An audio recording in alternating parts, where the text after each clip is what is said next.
प्रयागराज महाकुंभ में आध्यात्म की बातें हो रही हैं, दर्शन की बातें हो रही हैं, लेकिन समानांतर कई धाराएं बह रही हैं और कुछ चेहरे ऐसे हैं जो कुंभ में काफ़ी प्रचलित हैं, चर्चा के विषय हैं। किसी के विचार तो किसी के बयान, और कुछ चेहरे ऐसे हैं जिनको लेकर अभी बहुत कुछ साफ होना बाकी है। तो इसी फहरिस्त में हमारे साथ हैं इशिका तनेजा जी, जो कि मिस वर्ल्ड इंडिया टूरिज्म रही 2017 में, लंदन में पढ़ाई की। जो सिल्वर स्क्रीन है, जो माया नगरी है, उससे बड़ा संबंध रहा, लेकिन अब भगवा वस्त्र धारण करके वो महाकुंभ में नजर आ रही हैं। तो कई सवाल उठ रहे हैं, कई उनके बयान है, उस पर भी हम बात करेंगे।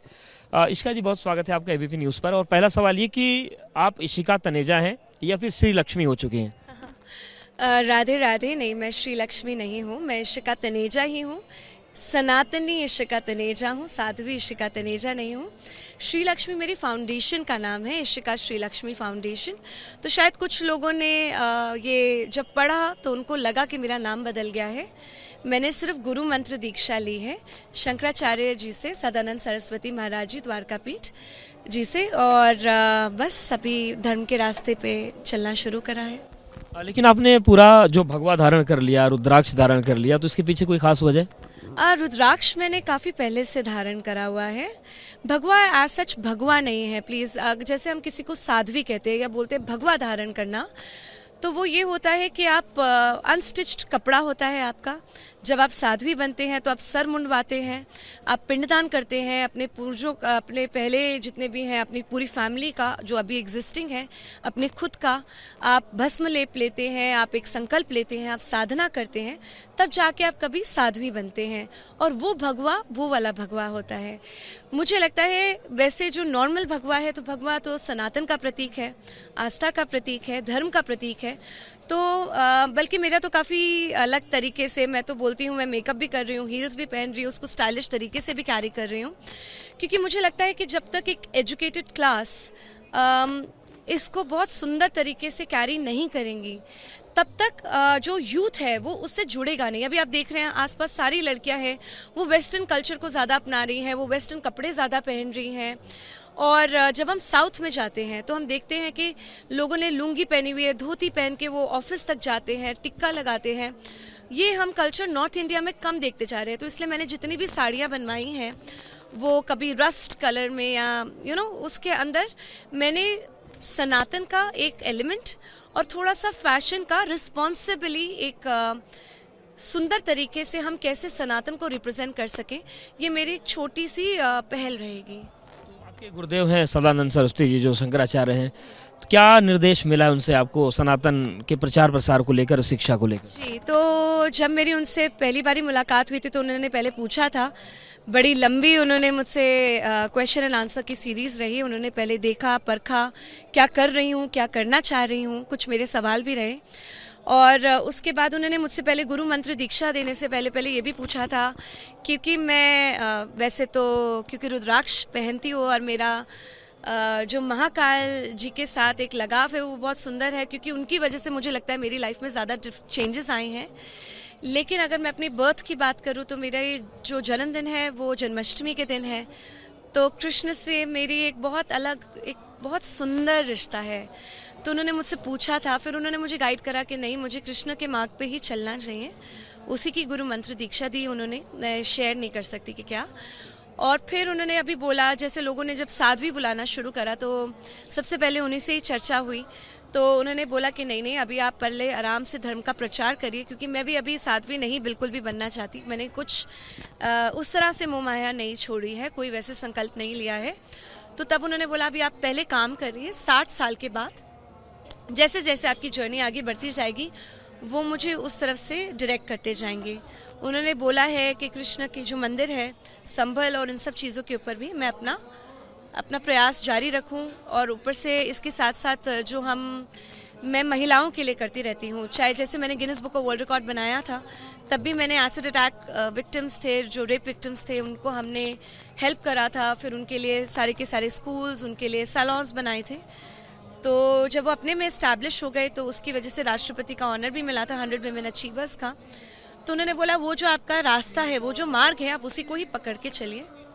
आपने बताया कि गुरुदेव ने कहा है कि कृष्ण के रास्ते पर चलिए, प्रेम के रास्ते पर चलिए। फिर धर्म संसद में परशुराम वाला अवतार कैसे आपके सामने आ गया कि एक चुटकी सिंदूर की कीमत तुम क्या जानो, बाबर की संतानों औलादों, ये परशुराम वाला कहाँ से फैक्टर आया? देखिए, कृष्ण के बहुत रूप है, प्रेम भी है और सबको साथ में लेके चलना भी है, बहुत ज़्यादा लोगों की हेल्प भी करना है, पर इसके साथ साथ धर्म की रक्षा भी उन्होंने ही सबसे ज़्यादा हमें सिखाई है। और जैसे हम कहते हैं धर्मो रक्षति रक्षिताः, पर मुझे नहीं लगता मैं धर्म की रक्षा कर सकती हूँ। मैं एक बहुत साधारण सी आवाज़ हूँ, पर मैं धर्म की सेवा ज़रूर कर सकती हूँ और उसी भाव से मैं जुड़ी हूँ। मुझे लगता है मेरे छोटे छोटे प्रयास भी अगर रहेंगे और मैं अगर लोगों को जागरूक कर पाऊँगी। देखिए, मैं खुद ही अभी बहुत कुछ सीख रही हूँ। मैंने कोई वेद नहीं सीखे, मुझे कोई श्लोक मैं कहूँ मैं उसका प्रचार करूँ वो बिल्कुल गलत होगा, क्योंकि मुझे लगता है हमारे यहाँ पे जगत गुरु हैं, शंकराचार्य है, हमारे पास महामंडलेश्वर हैं, इतने सारे, वो आपको ज्ञान दे तो वो ही सही तरीका है। लेकिन जो मैं अपनी लाइफ में फ़ील कर रही हूँ, मैं अपनी सोसाइटी में फ़ील कर रही हूँ कि किस तरह से एक भेदभाव हो रहा है, किस तरह से हमारे को दबाया जा रहा है, किस तरह से हमारे को बांटा जा रहा है। आप चाहे पाकिस्तान में देखिए, जो हमारा हाल था, अब पहले अफ़गानिस्तान में, अब हम 0% रह गए हैं। पाकिस्तान में सब मांग रहे हैं कि वो वापस भारत आना चाह रहे हैं। अब बांग्लादेश में जो होता जा रहा है, अगर हम आज नहीं बोलेंगे तो हम कब बोलेंगे? तो मुझे लगता है कि बहुत ज़्यादा ज़रूरी है। तो वो जो आपने पूछा, जो एक चुटकी सिंदूर, वो ये था कि एक चुटकी सिंदूर की कीमत कोई और नहीं समझ सकता है, क्योंकि एक चुटकी सिंदूर हमें हलाला से बचाती है, जो एक चुटकी सिंदूर है हमें ट्रिपल तलाक से बचाती है, एक चुटकी सिंदूर हमें बुरखे से बचाती है, और एक चुटकी सिंदूर हमें लव जिहाद से बचाती है। तो ये लव जिहादियों के लिए था, ये सब मुस्लिम नहीं था। मैं इस बात को ज़रूर क्लैरिफाई करना चाहूँगी। तो जब तक हमारी सनातनी बहनें, जितनी भी देवियाँ हैं, जितनी भी शक्तियाँ हैं, वो अपने कल्चर से, अपने सनातन से, अपने उससे बिल्कुल जुड़ेंगी नहीं, तब तक वो ये नहीं समझ पाएंगी कि एक्चुअली में सनातन में आपको एक देवी का रूप माना जाता है, आपको आगे करा जाता है। आपको, हम जैसे कहते हैं कि सनातन के प्रचार के लिए, सनातन की सेवा के लिए आपको हमेशा आगे रखा जाता है। हम पहले हमेशा देवी का नाम लेते हैं, फिर देव का नाम लेते हैं, पहले माँ का नाम लिया जाता है, फिर किसी और का नाम लिया जाता है। तो वो उस हिसाब से मैंने ये बोला था कि आप जब तक ये नहीं जानेंगे कि जैसे हमारे यहाँ पे 16 श्रृंगारों की बात होती है, वहाँ पे बुरखे की बात होती है, हम यहाँ पे चाहते हैं अब आगे आके काम करिए, वहाँ पे आपको कहीं आगे नहीं आने दिया जाता। सॉरी। तो ये उसके लिए था कि एक चुटकी सिंदूर की कीमत आप भी अच्छे से जानिए, ताकि कोई भी आपके पास आए और आपको बहका के, आपके उस साजिश में फंसा के ना चला जाए। क्या महाकुंभ में आप आई हैं तो ये आपका मिशन है कि जो बच्चियां हैं, बहनें हैं, बेटियां हैं, उनको लव जिहाद को लेकर जागरूक किया जाए, क्योंकि तमाम घटनाएं ऐसी हुई हैं जिसमें स्थापित हुआ है, साबित हुआ है कि ऐसी चीज़ें चल रही हैं समाज में? देखिए, बहुत ही दुर्भाग्य की बात है। मुझे लगता है कि अगर मेरी लाइफ से अगर एक भी लड़की बच जाए जो लव जिहाद के बलि ना चढ़े, तो भी मेरे लिए बहुत बड़ी बात होगी।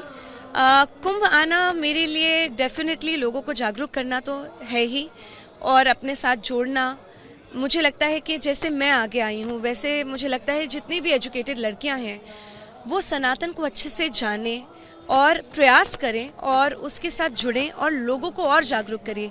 देखिए, मेरे कुछ ही लोग होंगे जहाँ तक मैं पहुँच पाऊँगी, आपके अपने सर्किट है, आप वहाँ पे बात शुरू करें, लेकिन हमें अब जुड़ने की आवश्यकता है, आगे बढ़ने की आवश्यकता है। और जैसे मैंने अपनी स्पीच में भी कहा था कि हमें चाहिए सारी की सारी जितनी भी सनातनी बहनें हैं कि वो आए धर्म के प्रचार के लिए, धर्म की सत्ता के लिए। और मैंने ये भी बात कही थी कि आप लक्ष्मी बनिए, आप सरस्वती बनिए, आप दुर्गा बनिए, आप काली बनिए, लेकिन लव जिहाद की बलि मत बनिए। इसका मतलब बहुत सिंपल सा था कि जब हम बात करते हैं कि आप सरस्वती बनिए, तो आप ऑथर बन सकती हैं, आप टीचर बन सकती हैं। अगर मैं बोलती हूँ आप लक्ष्मी बनिए, आप एंटरप्रेन्योर बन सकती हैं, आप इंडस्ट्रियलिस्ट बन सकती हैं। जब हम बात करते हैं कि आप दुर्गा बने, आप काली बनिए, आप आर्मी में आ सकती हैं, आप एयरफोर्स में जा सकती हैं। पर आप कहाँ पे एक रिलेशनशिप में आप भटक जाती हैं, कोई भी लड़का आता है आपको बहला के, फुसला के आपको लव जिहाद की बलि बना जाता है। जब आपके गोल्स क्लियर होंगे, जब आपको क्या करना है आगे, आप उस पर फोकस रहेंगे, आप सनातन से जुड़ी रहेंगी, तो ये सब जो आपके साथ दुर्घटनाएं हो रही हैं, हम जो देखते हैं लड़कियों के साथ, वो होनी बंद हो जाएंगी। संभल का जिक्र किया आपने, मथुरा की बात आई, सनातन बोर्ड की बात आई और महाकुंभ के वक्फ की ज़मीन पर होने की भी बात आई। इन इश्यूज़ को लेकर क्या सोचती हैं आप? देखिए, मुझे डेफिनेटली लगता है कि हमें एकजुट होकर ये बात करनी चाहिए। हमने सनातन बोर्ड की भी मांग रखी है और सनातन बोर्ड हमें क्यों चाहिए, इसलिए नहीं चाहिए क्योंकि वक्फ बोर्ड है। देखिए, वक्फ बोर्ड जो है वो बहुत ही ड्रकोनियन है। उसके अंदर जो रूल्स उनको, रेगुलेशंस उनको दिए गए हैं, उसके अंदर वो खुद ही कुछ भी क्लेम कर सकते हैं, खुद ही उसको जस्टिफाई करेंगे और उसके बाद जुडिशियल सिस्टम भी उन्हीं का ही है। वही तय करेंगे कि कौन सच बोल रहा है, कौन झूठ बोल रहा है और आपको आके प्रूव करना पड़ रहा है। तो वो तो बहुत ही अलग सा इशू है। पर जब हम सनातन बोर्ड की बात करते हैं तब हम बात करते हैं कॉन्स्टिट्यूशनल में हमारे काफ़ी सारे लूप होल्स हैं।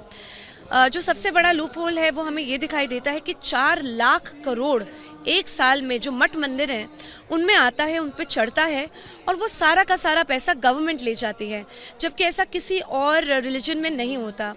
तो वो हम पैसा कभी भी यूज़ नहीं कर पाते हैं अपने गुरुकुल बनाने में, गौशालाएं बनाने में, हमारी धर्म की रक्षा करने में। अभी कितने सारे बांग्लादेशी हिंदू हैं जो अंदर आना चाह रहे हैं, हमारे पास वो पैसा नहीं है हम उनको उस तरह से सपोर्ट कर पाए। और भी बहुत सारे इश्यूज हैं, स्पेशली जो ये पैसों को लेके है। हम देखते हैं उज्जैन का कॉरिडोर बन जाता है, हम जब देखते हैं कि वो बना है 350 करोड़ के अंदर, तो जब हमारे पास 4.5 लाख करोड़ आएगा वो भी एक साल में, तो हम कितना कुछ कर पाएंगे। जब हमारे पास पैसा होगा, हम देखते हैं पॉलिटिशियंस आते हैं, आपको छोटी छोटी एक फ्रीबीज देते हैं जिसको बोलते हैं फ्री की रेवड़ियाँ देते हैं और लोग उस टाइम पे उस तरफ उनकी तरफ झुकाव आ जाता है। मैं बहुत खुश हूँ कि दिल्ली में ऐसा नहीं हुआ, लेकिन आप वो देखते हैं, आप भूल जाते हैं कि आपकी असली मांगे क्या रहनी चाहिए। मुझे लगता है आपकी असली मांग रहनी चाहिए कि जो भी पार्टी जब तक सनातन के बारे में बात ना करे तब तक हम उस साइड नहीं जाएंगे। तो वही सनातन बोर्ड का एक वो भी बहुत बड़ा इशू है। साथ में प्लेसेस ऑफ वर्शिप एक्ट, जिसकी वजह से हमारे जितने भी मस्जिद हैं जो बनाए गए हैं मंदिरों के ऊपर, वो हम वापस कभी लाइफ में क्लेम नहीं कर सकते लीगली, उसको हटाने की आवश्यकता है। हमारी राइट टू एजुकेशन एक्ट में आर्टिकल 28 है, आर्टिकल 30 है, उसके अंदर भी हमारे को ये बताया जाता है कि पैसा तो गवर्नमेंट ले जाती है, लेकिन गवर्नमेंट आपके गुरुकुलों के लिए पैसा नहीं दे सकती। तो मदरसों के लिए और आपको जो हज यात्रा है उन सब के लिए आपको सब्सिडीज मिल जाती हैं, लेकिन हिंदुओं के प्रचार के लिए, सनातन की बातों के लिए आपको पैसे नहीं मिल सकते, पर पैसे लिया जाते हैं। तो ऐसी बहुत सारी चीज़ें हैं जिसके लिए हम सनातन बोर्ड मांग रहे हैं और हम चाहते हैं कि जितने भी शंकराचार्य हैं, जगत गुरु हैं, महामंडलेश्वर हैं, जो एक्चुअली में धर्म की जान, मतलब उनको जो नॉलेज है वो उसको लीड करें और वो पैसा सही दिशा में, सही जगह पे लगे। आखिरी सवाल, ये जो आपका वेश परिवेश है ये कुंभ के लिए है या फिर ये इसको आप कुंभ से लौटने के बाद भी जारी रखेंगे? नहीं, ये मेरा ये तो मेरी जर्नी अभी बहुत शुरुआत हुई है। मैं डेफिनेटली बिलीव करती हूँ कि अब मैं इसी के अंदर ही रहूँगी। ये कुंभ के लिए नहीं है, कुंभ से पहले ही हो चुका था। मेरी जो गुरु मंत्र दीक्षा मिली है, तो क्योंकि लोगों को ये लग रहा है ये कुंभ में शुरू हुआ या ऐसा कुछ, नथिंग लाइक दैट। मेरी जो शुरुआत हुई थी जनवरी में, वैसे नवंबर में मैं सनातन धर्म संसद से जुड़ चुकी थी देवकीनंदन ठाकुर जी के साथ, और उससे पहले जयपुर डायलॉग्स में भी मैं गई थी समझने के लिए, सीखने के लिए। और उससे पहले भी अगर मैं बात करूं तो मैं विपश्यना कर चुकी हूं। मैं 6 साल से गणपति जी को बिठाती हुई 7वां साल होगा। चाहे इस्कॉन की बात करें, मैं 6 साल से वहाँ पे भी हूँ। तो वो तो मेरा चल ही रहा था, लेकिन मुझे अब लगा कि ये आवश्यकता है कि मैं धर्म के लिए प्रॉपरली 100% डेडिकेटेडली उसकी सेवा में जुड़ूं, और ये अब आगे तक रहेगा। देखिए इशिका जी, जो ग्लैमर की दुनिया से आती है लेकिन पूरी तरीके से धर्म के मार्ग पर चल चुकी हैं, और जो उनकी बातें हैं, जो उनकी समझ है, वो बताती है कि उनका अध्ययन भी काफ़ी इस क्षेत्र में बढ़ गया। बहुत धन्यवाद हमसे बात करने के लिए। तो ये पूरी तस्वीर है और महाकुंभ का यही वैभव है कि यहाँ पर वो लोग भी आपको मिलते हैं जो सामान्य समय मिल नहीं पाते, और किस तरीके से सोच विचार धारा बदल रही है या फिर विस्तार ले रही है, उसका प्रतिबिंब कुछ इस तरीके से हमारे सामने आ जाता है।